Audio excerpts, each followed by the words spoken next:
મહારાજની જય. સત્ય સનાતન સતી.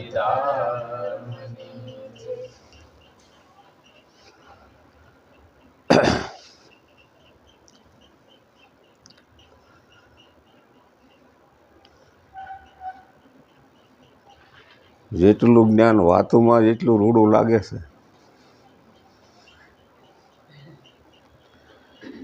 એટલું જ પોતાને પાળવું કઠણ છે.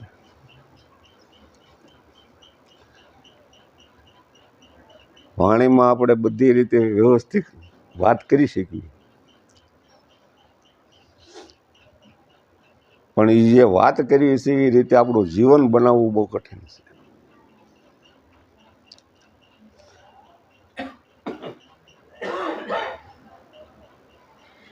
વસન કોને કીધું કે વર્તમાનમાં જે માણસ ઊભો છે, આપણે કાં તો ભૂતકાળમાં રખડતા હોય કાં ભવિષ્યમાં. જે ઠેકાણે ગુરુ મહારાજે આપણને ઊભું રહેવાનું કીધું છે ત્યાં તો હતા હોય જ નહીં ક્યારે.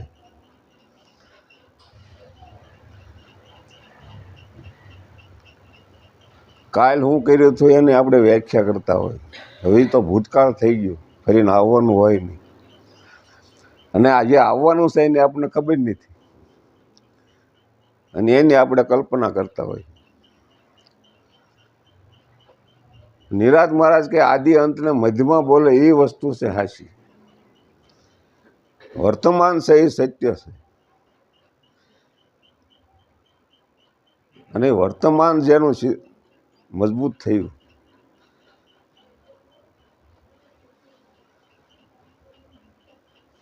એ આ જ્ઞાનને જેમ સેમ ગ્રહણ કરી શકે, એનું જીવન બની શકે.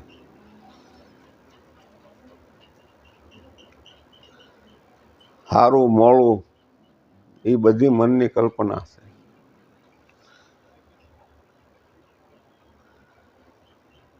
જ્યાં ઊભા છે ત્યાં અત્યારે જે જરૂર છે, જે સમય ત્યાં જાગૃત રહેવાની જરૂર છે. સંતોએ ત્યાં જગાડ્યા છે. જ્યાં જાગીને એને કીધું છે, જાગીને જોયું તો જગત દિશે નહીં. વર્તમાનમાં જાગ્યા. ભૂત ભવિષ્યની વાત કરી નથી. હવે જગત નો દિશે એવું એને કીધું તો એ કયા જગતની વાત કરી? આપણે આપણી દ્રષ્ટિ તરત બહારના જગતમાં ફરે તરત જ. ગમે એ સત્સંગમાં વાત થાય ને જગતની એટલે બહારનું ભમવા મળે. પણ સંતોએ અંતર તપાસ તારું એને પાછા વાળ્યા, આ જગતમાં વિચાર કર, બહારનું જગતનું રહેવા દે. હવે આ જગત એટલે પિંડ બ્રહ્માંડ, ઓલું મોટું બ્રહ્માંડ, મૂળ એમાં કાંઈ ફરક છે પણ એમાં કાંઈ જડે એવું નથી, એમાં મેળ પડે એવો નથી. જેણે જેણે ખોજ કરીને આ પિંડ બ્રહ્માંડમાં કરી પોતાના, અને એને જ્યારે જાગીને જોયું તો આ દેહ ભાવ ગયો એનો. જગત એટલે આ દેહનું જગત, આ શરીર હું છું, આ જગત એને ગૌણ થઈ ગયું. કઈ રીતે ગૌણ થયું? કે ગુરુએ જે નામની લક્ષણ આપી ને નક્કી થયું. એને નામ કીધું છે કોને? મહારાજ હમણાં હોનાની દ્રષ્ટાન આપ્યું ને કે હોનાની લગડી છે એમાંથી બધા ઘરેણા બને. આ બધા ઘરેણા બન્યા છે, આ બધા એક જ માટીના, એક માટીના ઘડા બધા બન્યા હોય. માટીથી જુદા હોતા. ઘાટ નાના મોટી, આકાર નાના મોટી હોય, તાવડી હોય, કોઈ રોટક્યો હોય, કોઈ કુરડી હોય, પણ એમાં હોય શું? માટી. માટી કોઈ જોતું એમ. હોનાની અંદર બધા નાના મોટા ઘાટ હોય, બંગડી હોય, કોઈ વીટી હોય, કોઈ પાંસી હોય, અથવા તો હાર હોય. પણ એમાંથી હોનું ખેંચી લેવામાં આવે તો ઘાટ રહી ગયા. તો પછી કોને ઘાટ કયો? તેમ એમ ઘાટ અઘાટ ઉપર જે ચડ્યા છે, ઘાટ અને અઘાટને બેને સમજ્યા છે પૂરેપૂર્ણ, એને દેહ આ જગત જાય એટલે દેહનો ભાવ જાય.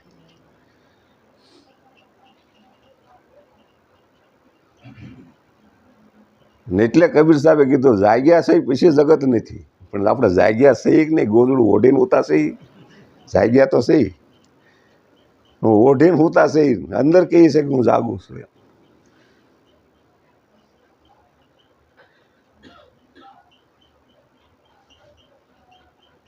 એમાં જગત એટલે દેહનો ભાવ જાય ને પછીનું જે વધે છે ને એ બીજું કાંઈ વધતું નથી. પણ એ ક્યારે ગૌણ થાય બધું કે પદાર્થ અભાવ જ્યારે સટી ભૂમિકામાં જેનો પગ આવે, દ્રષ્ટિ ગુરુની દ્રષ્ટિ જ્યારે નામની અંદર જ્યારે સ્થિર થાય અને મન સુરતા જ્યારે નામમાં લાગે ને પછી જ મન ઠેકાણે બેહે. ત્યાં લગી ઠેકાણે બેહે. મનને વારવાર ટકોર કરવી પડે એમ છે, વારવાર એને સમજાવવું પડે એમ છે, તું જીવ નથી, તું દેહ, હું દેહ, તું એ નથી, જગત તું નથી, તું એક નામ છો. ગુરુએ જે લક્ષણ આપીને એને વારવાર ટકોર કરવી પડે. અને મનને જ્યારે નક્કી થઈ જાય કે ગુરુ મહારાજે કીધું એ જ હું છું, તારા જગત ગૌણ થાય. અને એ જગતને ગૌણ કરવા માટે સંતોનો સમાગમની, સંતોનો સંઘની જરૂર શું કરવા પડી છે કે એને એ કરી બતાવ્યું છે, એને કર્યું છે, અને કર્યા છે એ જગ્યાએ બેઠા છે એટલે એ સંતો એ પ્રમાણે બોલે છે. આપણી અંદર આત્માની જેને ઓળખાણ થઈ હોય, આત્મા છે, આજની જગતે આત્મા આત્મા આત્મા કરે છે ને, આત્મા એવું નામ, હાલો ને આપણે એમ કહીએ કે આત્મા એવું નામ, તો નામને શસ્ત્ર અડે? કોઈ ધાર્યું માર્યું હોય તો નામ કપાય? તો કોઈ અગ્નિ અડાડી હોય તો નામ બોલે? તો વરસાદ ગમે એટલો વરસે તો ભીંજાય? એ નામને કાંઈ નથી થતું, વાત ખોટી નથી, પણ એ નામ પોતાના સ્વરૂપનું આપ્યું છે ને એ પોતે એ નામ સ્વરૂપ જ્યારે બને ત્યારે એને જ્ઞાન કીધું. જ્ઞાન કોને કીધું? ત્યારે જે આપણે કરીએ છીએ એ જ્ઞાનની વાતો કરીએ છીએ. શું કરીએ છીએ? એ જ્ઞાન નથી, એ વાતું છે. વાતું પ્રમાણે આપણું જીવન બનાવવાનું છે. વાતું સાંભળ્યા પછી, સંતોની વાત સાંભળ્યા પછી, સંતો જે કહે છે એ પ્રમાણે એવું જીવન આપણું બનાવવું પડે. કોક આપણે કંઈક કહે તો આપણે કેમ સોટલી કહેતો થાય? ભલે આપણે કંઈ બોલે અને બોલવા દઈએ, આપણે પ્રભુ ભજનમાં રહીએ એવું ગીત તો ગાઈ, પણ કોક આપણી બારી પાસે આપણી જ વાત કરતું હોય તરત ઉઘાડવાનું મન થાય કે ન થાય? તો હમણાં તો ગાતા હતા ને, બોલે ને બોલવા દઈને આ ક્યાં ગયું ઘડી કેવું હેલું છે. પણ એ સમય એટલે વર્તમાન, એટલે એને મજબૂત કીધું. વર્તમાન એટલે તમે ઊભા છો ત્યાં તમે જાગીને ઊભા છો તો તમને ખબર છે કે એ શબ્દ મારી પાસે આવે એવો નથી. મને એ શસ્ત્ર આડે એવું કહેવું તો જાગ્યા બરોબર છે. કોઈ કેમ જો લાગી ગયું તો હજી આપણે હુતા છે એ ગોદડું ઓઢે ભલે જાગ્યા આવીશી, એનું પ્રમાણ છે. એટલે આ જ્ઞાનની પરિભાષા આપણે પૂરી સમજતા નથી ને, એટલે જ્ઞાન આપણે વાતુને સમજી બેસવી છે કે આ માણસ બહુ સારું જ્ઞાની માણસ છે, બહુ સારી વાત કરે, નશે સારી જ તે આપણે કાંઈક મળી ન કહીએ, પણ એમાંથી આપણે કેટલું લીધું, આપણે આપણા જીવનમાં કેટલું ઉતાર્યું એ મહત્વનું છે.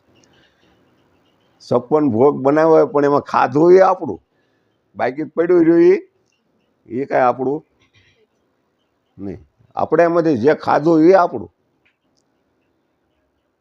વાણી સંતોએ બનાવીને મૂકી એ 56 ભોગ જ છે, હું તો એમ માનું. પણ એ તમારી સમજણ કેટલી આમાંથી ઉતરી આપણામાં તો એ તમારી. એ વાણી પ્રમાણે જો તમે સમજણ પોતાના જીવનમાં ઉતારી તો એ વાણી તમારી. પછી એને ભલે લાડવા કોકે રાંધ્યા હોય પણ એમાં બે આપણે ખાઈ જાય તો આપણા ન થઈ જાય? થઈ જાય કે ન થઈ જાય? પણ એ આ સંતોના શબ્દો છે પોતાના જીવનમાં ઉતારવા માટેના છે.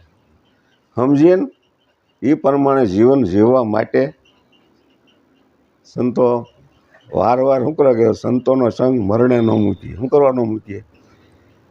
કે આ મન છે ને ચાલાક છે, દેખાડવાના જુદા છે ને સાવવાના જુદા છે.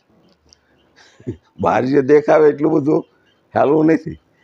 શીતની સોરી હમણાં તુલસીભાઈ કીધા, શીતમાં જે પડેલું છે ને એ કોઈ દેખાતું.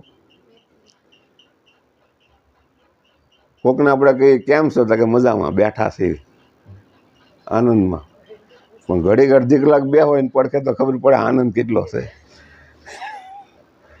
કારણ કે એ ઉપલો આનંદ છે, અંદરનો જે ખળભળાટ છે એ તો ઘડીકમાં નીકળે બારો. આ તો અંદરનો મટાડવાની વાત છે સંતોની, અંદરનો ખળભળાટ. બહારનું કાંઈ તનથી છોડવાનું નથી. મનનો જે ખળભળાટ છે એ મનને શાંત કરવા માટેની અજ્ઞાન છે, મનને ઠેકાણે બેહારવા માટેનું જ્ઞાન છે. આપણું મન એ બેઠા છે કે નહીં, આપણું ક્યાં રખડતું હોય એ આપણને જ ખબર હોય. આપણે સત્સંગમાં બેહીએ પણ સત્સંગમાં હકીકતમાં હોય છે કે નહીં એ જ ખબર નથી હોય.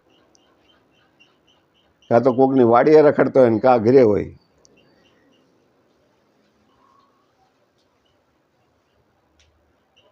તો આપણે હકીકતમાં ઊભા છે એ ના છે એ નહીં.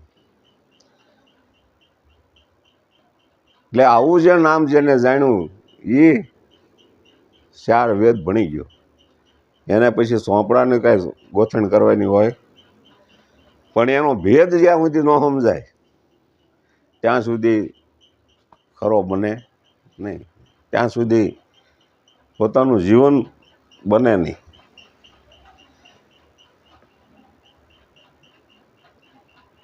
સહસ્ત્ર નામ સાહેબના, કબીર સાહેબે એવું કીધું, આ બધા નામ ભગવાનના છે, તમે જે નામ લો કોઈ બીજું ભગવાન સિવાયનું નામ જ નથી. આંબો એટલે કબીર સાહેબ કે સહસ્ત્ર નામ સાહેબના, જે તમે લોટો ગયો તો ભલે જે નામ લો એ બધા ભગવાન સિવાયના નામ કાંઈ છે નહીં. પણ પાછું એને કીધું કે જે નામમાં ગુરુ ને ગોવિંદ વસે એ નામની ગમ કોક કોકને થઈ. જે નામની અંદર સાકાર સ્વરૂપે આજ પ્રગટ છે એની ગમ કોક કોકને થઈ. હવે સાકાર અને નિરાકારનું જે જ્ઞાન છે એ જ્યારે ગુરુ અને ગોવિંદ દોનો ખડે કિસકો લાગુ પાય, બલહારી ગુરુદેવ કી જેને ગોવિંદ દિયો બતાય. જો નામની પ્રતીતિ થઈ ગઈ હોય તો આ પ્રગટ પ્રભુની મૂર્તિ છે, આખું હોનાની જ છે. પછી હાર તમે કહો ને તો હાર ઓગાળો તો હોનું જ છે, અને બંગડી ઓગાળો તોય, અને ઓગાળો તો જાય ક્યાં? એ હોનામાં જ જાય ને. એમ જ્યારે પૂરેપૂરી જ્યારે ઓળખાણ થાય ને ત્યારે ગુરુ, અને એનો અંગૂઠો છે ને એ અંગૂઠો નથી, એ ભગવાનનું શરણ છે. એ શરણમાં ગુરુના નામ છે ને એ ગુરુનું શરણ છે. અંગૂઠાથી શિખા લગી નામ વગરની જગ્યા છે તો તમે અંગૂઠો કોને કહો? અંગૂઠો દેખાય છે એ જુદું છે, એ આપણો ભ્રમ છે. એ અંગૂઠો નથી, એ શરણ છે. અને એ શરણની પૂજા કરવાથી 14 લોક પૂજાય. ઝાડવાને જેમ મૂળમાં પાણી રેડો ને એમ પાંદડે પાંદડે પગી જાય, એમ ગુરુનું એક પૂજન કરવાથી જેટલા દેવતાઓ છે બધાનું પૂજન થઈ જાય. આવો ગુરુનો મહિમા છે. એટલે જીવણ સાહેબને કીધું કે આ 3 ગુણ, 5 તત્વ, 3 ગુણ, 25 પ્રકૃતિ એને વિચારીને મૂક અને એનું મૂળનું મંથન કરે. મૂળનું જો મંથન કરીશ ને તો એ બધું ભ્રમ મૂટી જાય. કે 5 તત્વ, 3 ગુણ એથી બારા કાંઈ નથી.